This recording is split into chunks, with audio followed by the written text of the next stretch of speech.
अच्छा सर, मुझे बताएं कि वैसे आपकी पार्टी जो 18वीं तरमीम के हक में है, लेकिन आप चाहते हैं कि डेवोल्यूशन ऑफ पावर होनी चाहिए या 18वीं तरमीम को भी स्ट्राइक ऑफ होना चाहिए?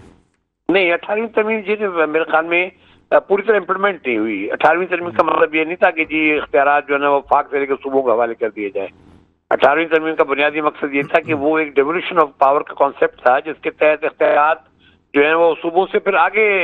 जाने चाहिए थे। तो वो सूबों ने क्या किया कि जिसका जहाँ सूबा था, मतलब सिंध के अंदर पीपल्स पार्टी की गवर्नमेंट थी, तो वो सारा का सारा इख्तियार देके बैठ गई। इस तरह जिसकी गवर्नमेंट जिस जिस सूबे में, सिर्फ सिंध की बात नहीं करूंगा, हर सूबे के अंदर ये हुआ कि वो जो चीफ मिनिस्टर था उसके पास जो इख्तियार आए तो या उसके पास पैसा कितना ट्रांसफर हुआ नेशनल फाइनेंस कमीशन के जरिए, वो जितना जो कुछ हुआ वो उन्होंने उसको कंट्रोल करके बैठ गया। और बाकी आगे जो है जो डेवोल्यूशन जो निचली सत्ता में जानी थी वो उन्होंने नेकी कानून कवानीन ही ऐसे नहीं बनाए जो जिससे जरिए होती। कवानीन के अंदर लूप होल्स थे, जो जो जो जो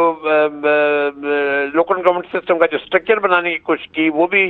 डायरेक्टली कॉन्फ्लिक्ट में था। जो इलेक्शन कमीशन ऑफ पाकिस्तान की ड्यूटी होती है यूनिट्स बनाने की, और यूनिट्स के अंदर जो है फिर फर्दर डिलिमिटेशन की, वो कॉन्सेप्ट भी उन्होंने खत्म करके खुद ही उसको डेवोल्यूशन अपने खुद ही डिलिमिटेशन शुरू कर दी। और जो इलेक्शन कमीशन था वो क्योंकि जो पावर लॉ बनाने का जो इख्तियार जब सूबों को दिया गया तो उन्होंने हर सूबे ने अपनी अपनी मर्जी के मुताबिक कवानीन बनने शुरू कर दिए, जिसकी वजह से वो कॉन्सेप्ट जो है मैं समझता हूँ 18th अमेंडमेंट का जो था उसको जिक पहुंची है। 18th अमेंडमेंट बता के खुद मुझे ये बताएं कि जो है ना कोई वो जो है ना उसमें कोई बुराई नहीं है, लेकिन सवाल ये पता था कि जो चीज निचली सत्ता तक जानी थी वो सूबे अपने पास रख के बैठ गए थी।